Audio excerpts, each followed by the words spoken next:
বন্ধুরা, মাত্র half cup দুধ দিয়ে গুঁড়ো দুধ ছাড়াই খুব সহজে বানিয়ে ফেলুন দুর্দান্ত স্বাদের দানাদার সুজির মিল্ককেক।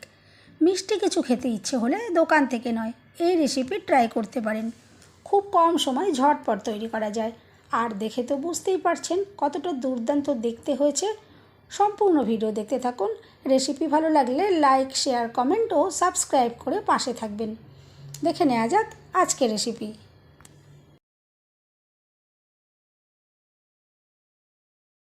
নমস্কার বন্ধুরা, আমি পাপড়ি পদ্মাবতী ফুড ক্রিয়েশনে আপনাদের সবাইকে স্বাগত।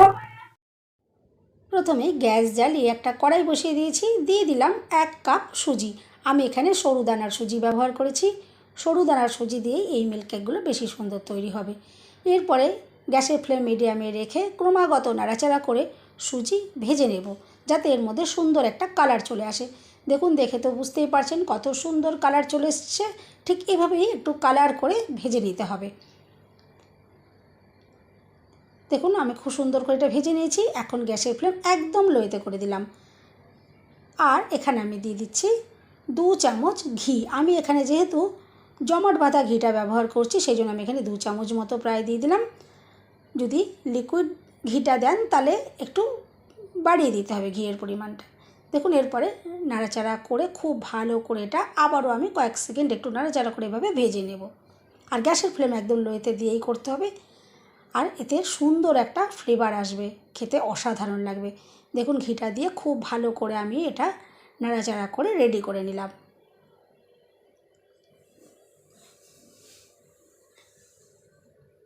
এভাবে ভেজে নিলে খুব সুন্দর একটা ফ্লেভার আসবে, আর সুজির কোনো রকম কাঁচা গন্ধও লাগবে না। দেখুন, খুব ভালো করে আমি ঘি দিয়ে এভাবে ভেজে নিলাম। এরপরে যেহেতু আমি এখানে গুঁড়ো দুধ ব্যবহার করব না, এখানে দেখুন আমি প্রথমে 2 চামচ লিকুইড দুধ এখানে দিয়ে দিলাম। এভাবেই বারে বারে আমি 2 চামচ 2 চামচ করে এখানে লিকুইড দেব, তবে সম্পূর্ণটা এখন দিয়ে দেবো না। এভাবেই 2 চামচ প্রথমে দিয়ে একটু নাড়াচাড়া করে নিয়েছি, আবারও দেখুন 2 চামচ দিয়ে দিলাম, আর এরপরে আবারও একটু নাড়াচাড়া করে নিচ্ছি। আর এরপর আমি আর 2 চামচ দিয়ে দেব লিকুইড দুধ।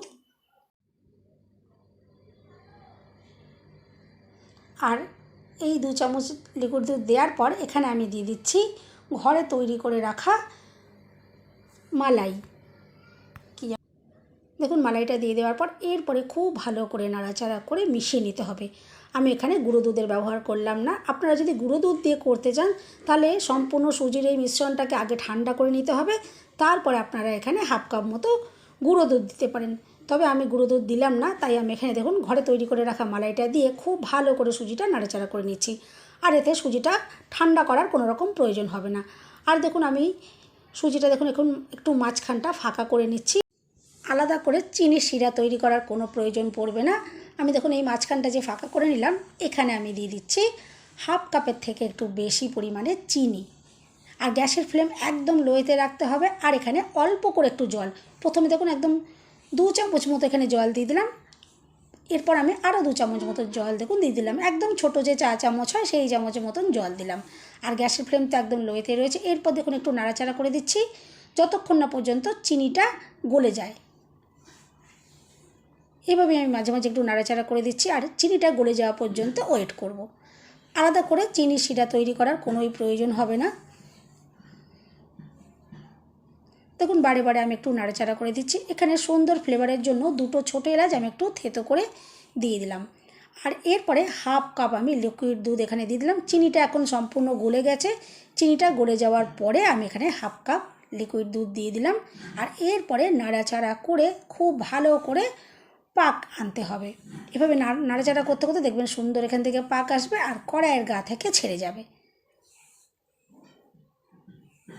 দেখুন, এভাবে ক্রমাগত একটু নাড়াচাড়া করে নিচ্ছি। আর গ্যাসের ফ্লেম লোতে রেখেই রেডি করে নিচ্ছি। দেখুন কত সুন্দরভাবে এটা আস্তে আস্তে জমাট বেঁধে যাবে। আর যেহেতু মালাই দিয়েছিলাম, যাতে সব জায়গায় খুব ভালোভাবে মিশে যায়, খুন্তিটা দিয়ে একটু ভালো করে দেখুন এভাবে একটু মিশিয়েও নিচ্ছি। এইভাবেই নাড়াচাড়া করে আমি এটা রেডি করে নেবো যতক্ষণ না পর্যন্ত কড়াইয়ের গা থেকে ছেড়ে আসছে। দেখুন আস্তে আস্তে এটা অনেকটাই ড্রাই হয়ে এসছে, আর দেখে তো বুঝতেই পারছেন আস্তে আস্তে কড়াইয়ের গা থেকে ছেড়েও আসছে। ঠিক এরকম যখন হবে তখনই বুঝতে পারবেন যে এটা রেডি হয়ে গেছে। দেখুন এটা একদম এখন সম্পূর্ণ রেডি হয়ে গেছে, কড়াইয়ের গা থেকে এটা সুন্দরভাবে দেখুন ছেড়ে আসছে। এখন আমি গ্যাসের ফ্লেম বন্ধ করে দিচ্ছি।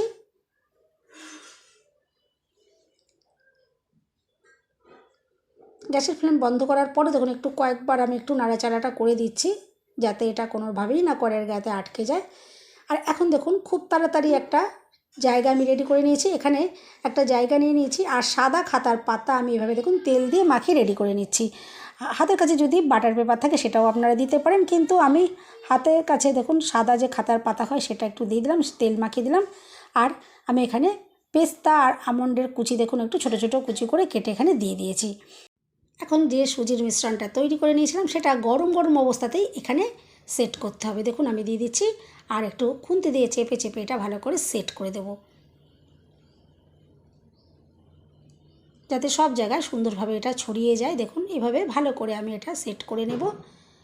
এরপরে আমি খুন্তিটা সরিয়ে রেখে একটা চামচ দিয়ে ভালো করে ওপরটা সেট করে দেবো, যাতে ওপরটাও বেশ সমান মসৃণ তৈরি হয়। বন্ধুরা, রেসিপি ভালো লাগলে একটা লাইক দিতে একদম ভুলবেন না, চ্যানেলটা সাবস্ক্রাইব করে পাশে থাকার অনুরোধ রইল। দেখুন একটা চামচ আমি নিয়ে নিয়েছি, আর চামচের উল্টো সাইড দিয়ে এভাবে দেখুন একটু মসৃণ করে দিচ্ছি, এতে যেমন দেখতেও সুন্দর লাগবে আর চারিদিকে সুন্দরভাবে ছড়িয়েও যাবে। দেখুন খুব সুন্দর করে আমি এটা মসৃণ করে নিয়েছি। আর এখনও প্রচণ্ড এটা গরম, এরকম গরম গরম অবস্থাতে এইভাবে সেটটা করলে সুন্দরের শেপটা আসবে। আর এরপর দেখুন একটা চাপা দিয়ে রেখে দিচ্ছি, যাতে এর হাওয়াটা না বেরোতে পারে কোনোভাবে, অনেকক্ষণ যাতে এটা গরম থাকে। আমি দেখুন চাপা দিয়ে রেখে দিয়েছিলাম প্রায় 1 ঘন্টা মতো, তবেই এটা সুন্দরভাবে সেট হবে। 1 ঘন্টা পর দেখুন আমি ঢাকনাটা খুলে নিয়েছি, আর একটা প্লেটের মধ্যে এটা নামিয়ে নিচ্ছি। আর কাগজটা যেটা দিয়েছিলাম যেহেতু তেল মাখানো ছিল, কত ইজিলি এটা খুলে নেওয়া যাচ্ছে, কোনো রকমের অসুবিধা হবে না। এরপর একটু কেটে দেখাই যে ভেতর থেকে কতটা সুন্দরভাবে মিল্ক কেক তৈরি হয়েছে। দেখুন কত সুন্দর ইজিলি এটা কেটে নেওয়া যাচ্ছে, আর ভীষণ সফট, আর খেতেও কিন্তু দুর্দান্ত। এভাবে যদি না ট্রাই করে থাকেন অবশ্যই একবার ট্রাই করে দেখতে পারেন। দেখুন কতটা যে দুর্দান্তভাবে তৈরি হয়েছে। এরপর আমি একটু ছোটো ছোটো টুকরো করে আগে কেটে নিই, তারপর আপনাদেরকে দেখাবো যে ভেতরটা এটা কতটা দানাদার তৈরি হয়েছে। আর ভীষণই দুর্দান্ত খেতে, আর কত কম ঘিয়ে আর কোনো রকম চিনির শিরা তৈরি করার ঝামেলা ছাড়াই কিন্তু আপনারা কত সহজেই এই মিল্ক কেক তৈরি করতে পারবেন, আর খেতে তো দুর্দান্ত হয়। দেখুন একটা টুকরো আমি আপনাদেরকে দেখাই সামনে থেকে, গাটা দেখে তো বুঝতেই পারছেন যে কতটা দানাদার, কতটা জালিদার তৈরি হয়েছে, আর ভীষণ সফট, মুখেতে বা সাথে সাথেই মিলিয়ে যাবে, আর ভীষণই দানাদার, খেতে কিন্তু দুর্দান্ত লাগবে, সম্পূর্ণ নতুন স্বাদের। বন্ধুরা, রেসিপি ভালো লাগলে লাইক দিতে একদম ভুলবেন না, চ্যানেলটা সাবস্ক্রাইব করে পাশে থাকার অনুরোধ রইল। সবাই সুস্থ থাকবেন, ভালো থাকবেন, দেখা হবে নেক্সট ভিডিওতে। আর দেখুন এরপর একটু ভেঙে দেখাই যে ভেতর থেকে কতটা সুন্দরভাবে এটা তৈরি হয়েছে।